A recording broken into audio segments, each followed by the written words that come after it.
Hello students, good morning, namaste. Myself Kirti Rajyaguru welcomes you all for our online class of semester 3 and we continue in our subject BC. Students last આપણે ઘણા લેક્ચર્સથી communication chapter ભણતા આવ્યા છીએ અને એમાં કોમ્યુનિકેશનનો meaning શું છે, શું કામ કરવું જોઈએ, કેવી રીતે થાય છે, એમાં કયા કયા એલિમેન્ટ્સ એડ થાય છે, પછી એના બેરિયર્સ કયા કયા છે, આ બધી વસ્તુ જોઈ. ઓલ ઓવર ચેપ્ટરમાં હવે આપણે લાસ્ટ ટોપિક ઉપર આવ્યા છે અને એ ચેપ્ટર છે અને એ ટોપિક છે ઓવરકમિંગ બેરિયર્સ. મીન્સ કે આ અવરોધો જે બધા આવે છે એને કેવી રીતે આપણે ઓછા કરવા અને ઘટાડવા. So student, start our discussion on this topic. The topic is overcoming barriers.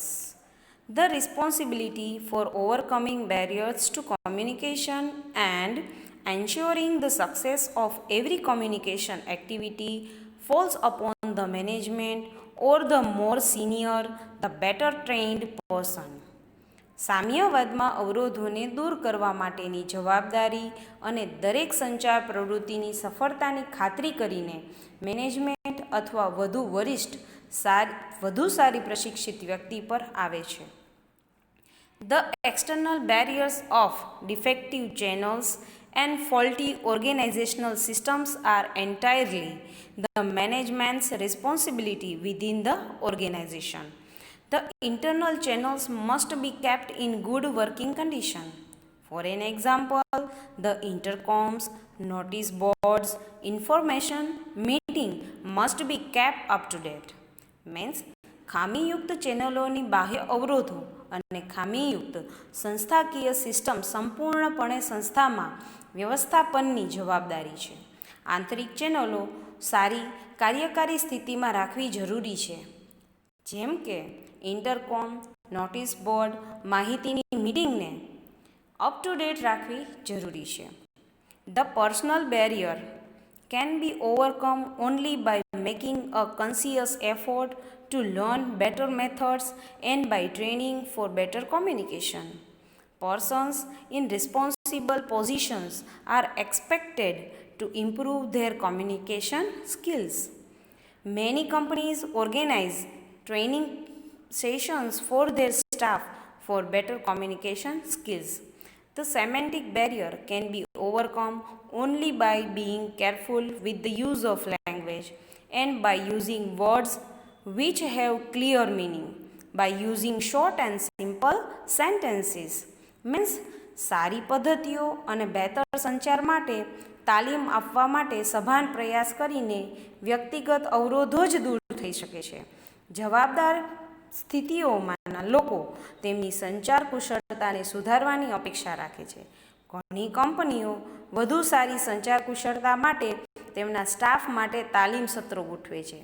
અર્થપૂર્ણ અવરોધ ફક્ત ભાષાના ઉપયોગથી સાવચેત રહેવાથી જ દૂર થઈ શકે છે અને શબ્દોનો ઉપયોગ કરીને જે સ્પષ્ટ અર્થ ધરાવે છે, ટૂંકા અને સરળ વાક્યોનો ઉપયોગ કરીને આ અવરોધો દૂર કરી શકે છે.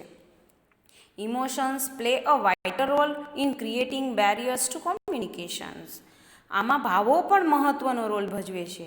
It is not easy to overcome all barriers.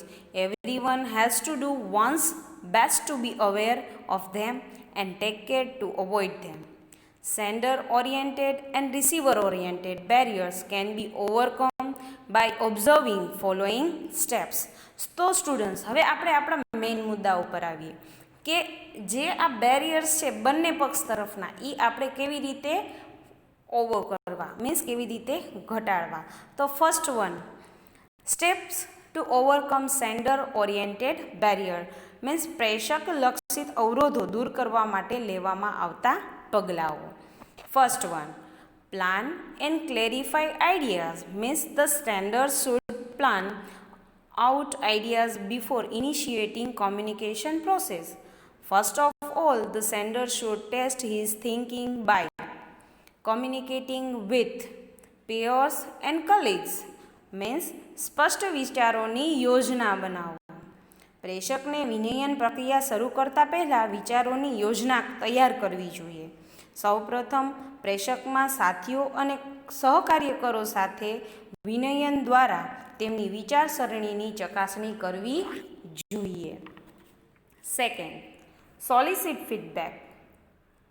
The sender should continuously solicit feedback because by doing so, he can overcome any communication barrier that might have cropped up in the course of communication. Means પ્રત્યેની પ્રતિસાદ means વારંવાર તમે feedback લેતા રહો. પ્રેષકને સતત પ્રતિસાદની વિનંતી કરવી જોઈએ, કારણ કે આમ કરીને તે કોઈ પણ સંચાર અવરોધને દૂર કરી શકે છે જે સંચારના કોર્સમાં ઊભા થઈ શકે છે. Third one, create a climate of trust and confidence. Communication will be effective only if the sender wins a receiver's trust and confidence.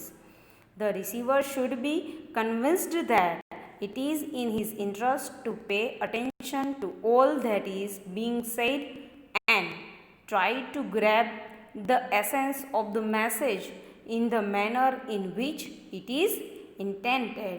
Means જ્યારે તમે કોમ્યુનિકેશન કરતા હો ત્યારે વિશ્વાસ અને આત્મવિશ્વાસનું વાતાવરણ બનાવો. તમારા અવાજમાં એવો ભાર હોવો જોઈએ કે સામેવાળો સાંભળે તો એને એવું લાગવું જોઈએ કે જે બોલનાર છે એ બરોબર અને સાચું બોલે છે. પ્રેષક ફક્ત ત્યારે જ અસરકારક રહેશે જો તે વિશ્વાસ અને આત્મવિશ્વાસને મેળવશે. સંદેશો મેળવનાર સહમત હોવો જોઈએ કે તે જે કહેવામાં આવ્યું છે તેના ઉપર ધ્યાન આપવાની તેમની રુચિ છે અને સંદેશાના અર્થને સમજવાનો પ્રયત્ન કરે છે. આ તો રહ્યા મોકલનાર તરફના અવરોધો કેવી રીતે દૂર કરવા. હવે આપણે જોવાના છે કે ભાઈ મેળવનાર છે એના અવરોધો ક્યાં ક્યાં છે અને કેવી રીતે દૂર કરવા. તો અવરોધો ક્યાં છે એ આપણે આગળ જોઈ ગયા. આજે આપણે એ જોવાનું છે કે એને દૂર કેવી રીતે કરવા. Step to overcome receiver oriented barrier. સંદેશો મેળવનાર લક્ષિત અવરોધોને દૂર કરવાના પગલાં.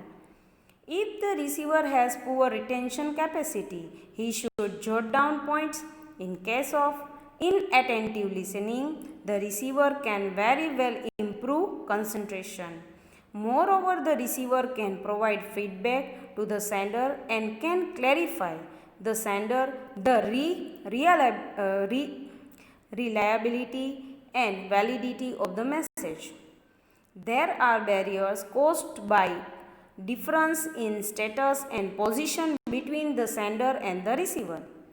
This barrier can be overcome by encouraging juniors to come up with new ideas. Means જો મેળવનારની યાદશક્તિ નબળી હોય તો તેને મુદ્દા નોંધવા જોઈએ. બેદરકારીથી સાંભળવાના કિસ્સામાં રિસીવર એકાગ્રતાને સારી રીતે સુધારી શકે છે. આ ઉપરાંત રિસીવર પ્રેષકને પ્રતિસાદ આપી શકે છે અને પ્રેષકને સંદેશાની વિશ્વસનીયતા અને માન્યતા સાથે ચકાસી શકે છે. પ્રેષક અને રિસીવર વચ્ચેની સ્થિતિ અને સ્થિતિમાં તફાવતને કારણે આ અવરોધો ઊભા થાય છે. આ અવરોધને નવા વિચારો સાથે આપવા માટે જુનિયરને પ્રોત્સાહિત કરીને તે દૂર કરી શકાય છે. સ્ટુડન્ટ, આપણે જે અગાઉ જે બેરિયર જોઈ ગયા સેન્ડર અને રિસીવરના, એ બંને આપણને ચાર્ટ સ્વરૂપે આપેલા છે કે જે આપણે પોઇન્ટેડ વાઇઝ ડિટેલ્ડમાં જોઈ ગયા છે. નાવ અમુક પોઈન્ટ્સ આપણને અલગથી આપેલા છે કે ભાઈ અવરોધોને દૂર કરવા માટે આપણે શું કરવું. આપણે અગાઉ જે બધા પોઈન્ટ્સ જોઈ ગયા છે એ જ પોઈન્ટ છે પણ આપણને ડિટેલ વાઇઝ જોઈએ આપેલા છે, તો આપણે તે જોઈએ. Dos for breaking the barriers means કે અવરોધો તોડવા માટે આટલું કરો. Allow employees access to resources, self expression and idea generation means કર્મચારીઓને સંસાધનો, સ્વ અભિવ્યક્તિ અને વિચારને ઉદ્ભવવાની મંજૂરી આપો. Express your expectations to other, તમારી અપેક્ષાઓ બીજાને વ્યક્ત કરો. Use less of absolute words such as never, always, forever etcetera means અમુક શબ્દો કે ક્યારેય નહીં, હંમેશા, કાયમ તેનો બધાનો ઓછો ઉપયોગ કરો. Be a good, attentive and active listener, સારો, સચેત અને સક્રિય શ્રોતા બનો. Feel filter the information correctly before passing on to someone else, કે જ્યારે તમે બીજા સુધી માહિતી મોકલાવો છો ત્યારે એ ચોક્કસ કરો અને એની ખાતરી કરી અને ત્યારબાદ મોકલાવો. Try to establish one communication channel and eliminate the intermediaries. Means સારી ચેનલ સ્થાપિત કરવા માટે તમે વચ્ચેની મધ્યસ્થીઓને દૂર કરવાનો પ્રયત્ન કરો. Try to view the situation through the eyes of the speaker. Means સ્પીકરની નજરથી પરિસ્થિતિઓને સમજવાનો અને જોવાનો પ્રયત્ન કરો. The you attitude must be use in all occasion. એટલે કે હંમેશા સ્પીકર બોલવા માટે હંમેશા તમે એટીટ્યૂડનો ઉપયોગ કરવાનો વધારે પસંદ કરો. Maintain eye contact with the speaker and making comfortable. બને ત્યાં સુધી સ્પીકર સાથે આઈ કોન્ટેક્ટ જાળવી રાખો અને તેને હળવું ફીલ કરાવો. Oral communication must be clear and not heavily accented. એટલે કે મૌખિક સંદેશાવ્યવહાર સ્પષ્ટ અને હળવો હોવો જોઈએ, તે ભારપૂર્વક હોવો જોઈએ નહીં. Make the organisational structure more flexible, dynamic and transparent. Means સંગઠનાત્મક બંધારણને વધુ લવચીક, ગતિશીલ અને પારદર્શક બનાવો. Foster congenial relationship will strengthens coordination between superior and subordinate. શરૂઆતમાં બાંધેલા સારા સંબંધો ચડિયાતા અને ગૌણ વચ્ચે સંકલનને મજબૂત બનાવે છે. Focus on purposeful and well focused communication. હેતુપૂર્ણ અને સારી રીતે કેન્દ્રિત સંદેશાવ્યવહાર પર ધ્યાન કેન્દ્રિત કરો. Get proper feedback. તમે ચોક્કસ પ્રતિસાદ મેળવો, વ્યવસ્થિત પ્રતિસાદ મેળવો. Use specific and accurate words which audiences can easily understand. એવા ચોક્કસ અને વિશિષ્ટ શબ્દોનો ઉપયોગ કરો કે જે ઓડિયન્સ મીન્સ કે સાંભળનાર પ્રેક્ષકો છે એ સરળતાથી સમજી શકે. Write the instruction if the information is very detailed or complicated. એટલે કે જો માહિતી વિગતવાર અને જટિલ હોય તો તે સૂચનાઓ લખો અને એને વ્યવસ્થિત દર્શાવો. Avoid miscommunication of words and semantic noise.